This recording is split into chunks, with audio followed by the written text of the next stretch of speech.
तो शुरू करते हैं दुनिया का सबसे पुराना अध्यात्म और ब्रह्मांड का ज्ञान, जो दुनिया में सबसे पहले आदि योगी शंकर भगवान द्वारा पार्वती को दिया गया था और इसका महान व्याख्या ओशो द्वारा की गई है।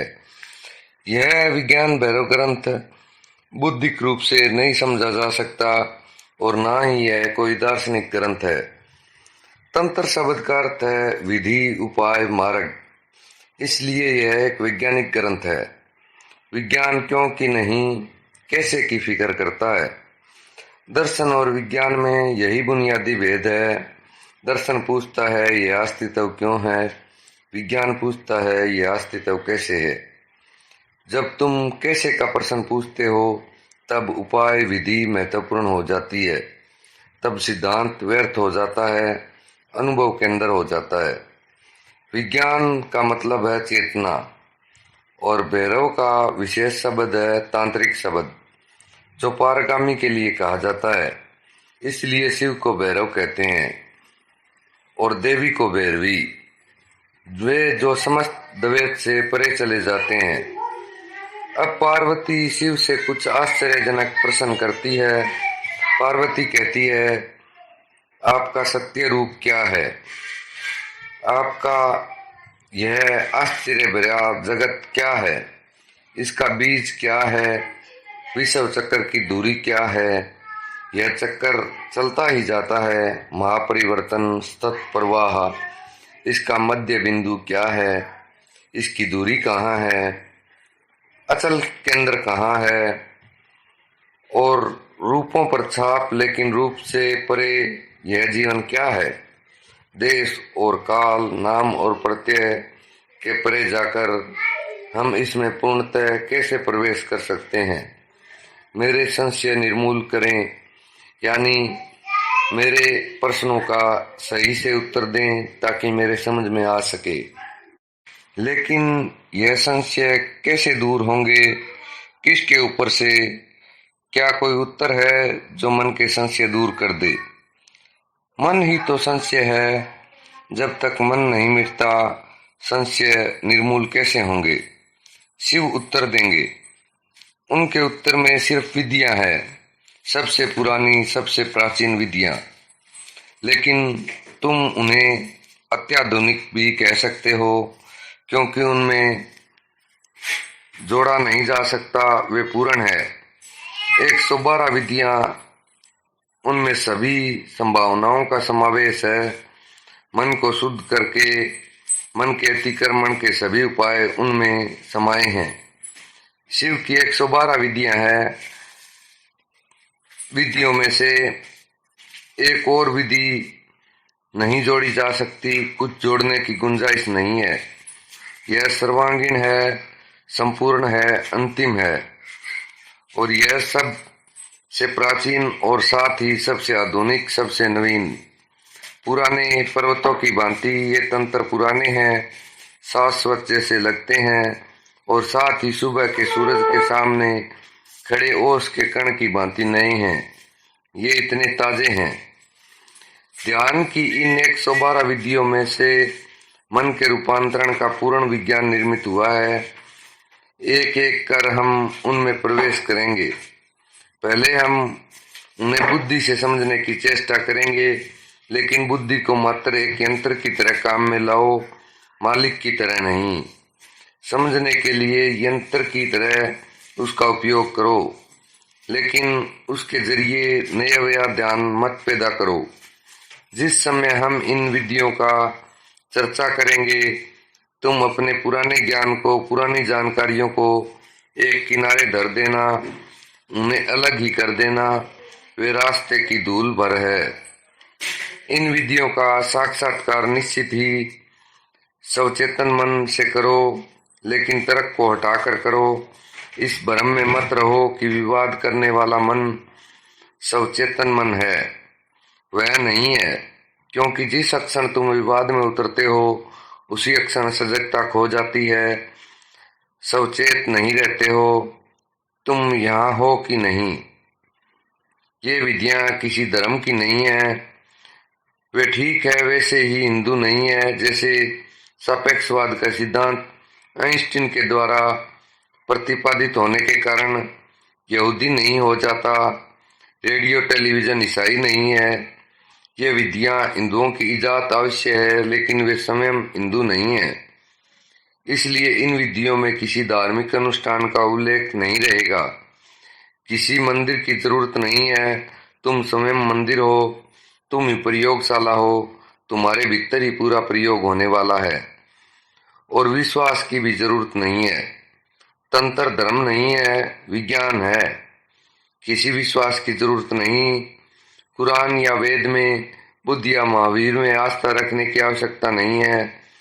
नहीं किसी विश्वास की आवश्यकता है। प्रयोग करने का महासाहस पर्याप्त है।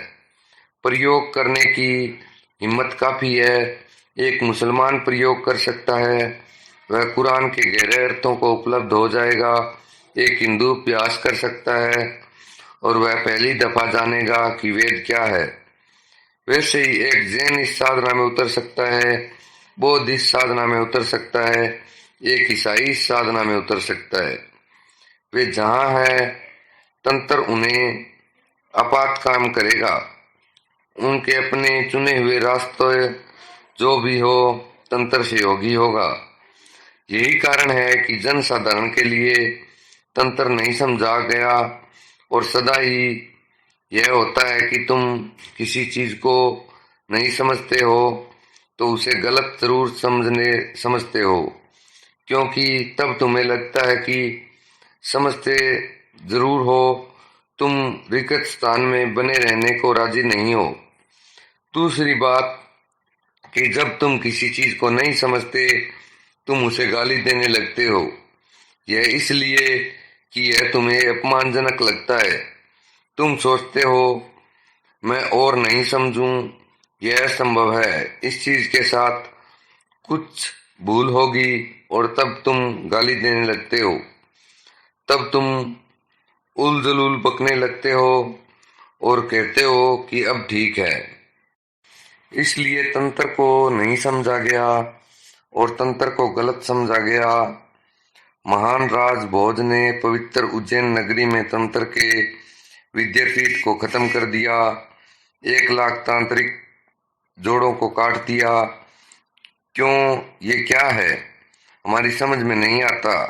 कुछ सालों पहले वहीं पर एक राजा विक्रमादित्य ने उन्हीं तांत्रिकों को कितना सम्मान दिया।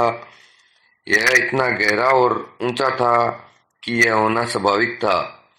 तीसरी बात कि चूंकि तंत्र द्वैत के पार जाता है, इसलिए उसका दृष्टिकोण अति नैतिक है। कृपया कर इन शब्दों को समझो, नैतिक, अनैतिक और अति नैतिक। नैतिक क्या है हम समझते हैं, अनैतिक क्या है हम समझते हैं, लेकिन जब कोई चीज अति नैतिक हो जाती है, दोनों के पार चली जाती है, तब उसे समझना कठिन है। तंत्र अति नैतिक है। तंत्र कहता है कोई नैतिकता जरूरी नहीं है, कोई खास नैतिकता जरूरी नहीं है। सच तो यह है कि तुम अनैतिक हो, क्योंकि तुम्हारा चित्त शांत है। इसलिए तंत्र शर्त नहीं लगाता कि पहले तुम नैतिक बनो, तब तंत्र की साधना कर सकते हो। तंत्र के लिए यह बात ही बेतुकी है। कोई बीमार है, बुखार में है, डॉक्टर आकर कहता है पहले अपना बुखार कम करो, पहले पूरा स्वस्थ हो लो, तब मैं दवा दूंगा। यही तो हो रहा है। चोर साधु के पास जाता है और कहता है मैं चोर हूं, मुझे ध्यान करना सिखाएं। साधु कहता है पहले चोरी छोड़ो, चोर रहते ध्यान कैसे कर सकते हो। एक शराबी आकर कहता है मैं शराब पीता हूं, मुझे ध्यान बताएं। साधु कहता है पहली शर्त की शराब छोड़ो, तब ध्यान कर सकोगे। तंत्र तुम्हारी तथा कथित नैतिकता की, तुम्हारे सामाजिक रस्म रिवाज आदि की चिंता नहीं करता। इसका यह अर्थ नहीं है कि तंत्र तुम्हें अनैतिक होने को कहता है। नहीं, तंत्र जब तुम्हारी नैतिकता की इतनी परवाह नहीं करता, तो वह तुम्हें अनैतिक होने की नहीं कह सकता। तंत्र तो वैज्ञानिक विधि बताता है कि कैसे चित्त को बदला जाए। और एक बार चित्त दूसरा हुआ कि तुम्हारा चरित्र दूसरा हो जाएगा। एक बार तुम्हारे ढांचे का आधार बदला कि पूरी इमारत दूसरी हो जाएगी। इसी अति नैतिक सुझाव के कारण तंत्र तुम्हारे तथाकथित साधु महात्माओं को बर्दाश्त नहीं हुआ। वे सब उसके विरोध में खड़े हो गए, क्योंकि अगर तंत्र सफल होता है तो धर्म के नाम पर चलने वाली सारी नासमझी समाप्त हो जाएगी। तंत्र कहता है कि उस अवस्था का नाम भैरव है जब मन नहीं रहता, अमन की अवस्था। और तब पहली दफा तुम यथार्थ उसको देखते हो जो है। जब तक मन है तुम अपना ही संसार रचे जाते हो, तुम उसे आरोपित प्रक्षेपित किए जाते हो। इसलिए पहले तो मन को बदलो और तब मन को अमन में बदलो।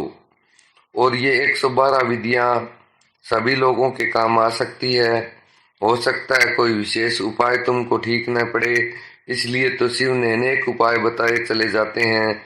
कोई एक विधि चुन लो जो तुमको जच जाए। और यह जानना कठिन नहीं है कि कौन सी विधि तुम्हें जचती है। हम यहाँ प्रत्येक विधि को समझाने की कोशिश करेंगे। तुम अपने लिए वह विधि चुन लो जो कि तुम्हें और तुम्हारे मन को रूपांतरित कर दे। यह बौद्धिक समझ बुनियादी तौर से जरूरी है, लेकिन अंत नहीं है। जिस विधि की भी चर्चा मैं यहाँ करूँ उसका प्रयोग करो। सच में यह है कि जब तुम अपनी सही विधि का प्रयोग करते हो तब झट से तुम्हारा तार तुम्हारे किसी तार से लगाकर बज उठता है। एक विधि लो, उसके साथ 3 दिन खेलो। अगर तुम्हें उसके साथ निकटता की अनुभूति हो, अगर उसके साथ तुम थोड़ा स्वस्थ महसूस करो, अगर तुम्हें लगे कि यह तुम्हारे लिए है, तो फिर उसके प्रति गंभीर हो जाओ। तब दूसरी विधियों को भूल जाओ, उनमें खेलना बंद करो और अपनी विधि के साथ टिको। कम से कम 3 महीने टिको। चमत्कार संभव है। बस इतना ही होना चाहिए कि यह विधि सचमुच तुम्हारे लिए हो। यदि तुम्हारे लिए नहीं है तो कुछ नहीं होगा। तब उसके साथ जन्मों जन्मों तक प्रयोग करके भी कुछ नहीं होगा। लेकिन ये 112 विधियां तो समस्त मानव जाति के लिए है, और वे उन सभी युगों के लिए है जो गुजर गए हैं और आने वाले हैं। और किसी भी युग में एक भी आदमी नहीं हुआ और न होने वाला है जो कह सके कि सभी 112 विधियां मेरे लिए व्यर्थ है, असंभव है। यह असंभव है। प्रत्येक ढंग के चित्त के लिए यह गुंजाइश है। तंत्र में प्रत्येक किस्म के चित्त के लिए विधि है। कई विधियां हैं जिनके उपयुक्त आदमी अभी उपलब्ध नहीं है, वे भविष्य के लिए हैं। और ऐसी विधियां भी है जिनके उपयुक्त मनुष्य रहे ही नहीं, वे अतीत के लिए है। लेकिन डर मत जाना, अनेक विधियां हैं जो तुम्हारे लिए है। ओशो विज्ञान भैरव तंत्र। तो दोस्तों, ये तो थी विज्ञान भैरव तंत्र की भूमिका। और अब अगले वीडियो में मैं इसकी विधियां स्टार्ट करता हूँ। पहली वीडियो मैं इसकी पहली विधि पर बनाऊंगा, और फिर आगे इसकी जितनी 112 विधियां हैं सबकी मैं अलग अलग वीडियो बनाकर डाल दूंगा। तो प्लीज़ इस वीडियो को ज़्यादा से ज़्यादा शेयर करें और मेरे चैनल को सब्सक्राइब करें, ताकि हर आदमी तक ये बात पहुंच सके। और अगर 1000 आदमियों तक ये बात पहुंचती है और उनमें से एक आदमी भी इस बात से सहमत होकर कोई भी एक विधि अपना लेता है, तो मेरा वीडियो बनाने का मकसद सफल हो जाएगा। धन्यवाद दोस्तों।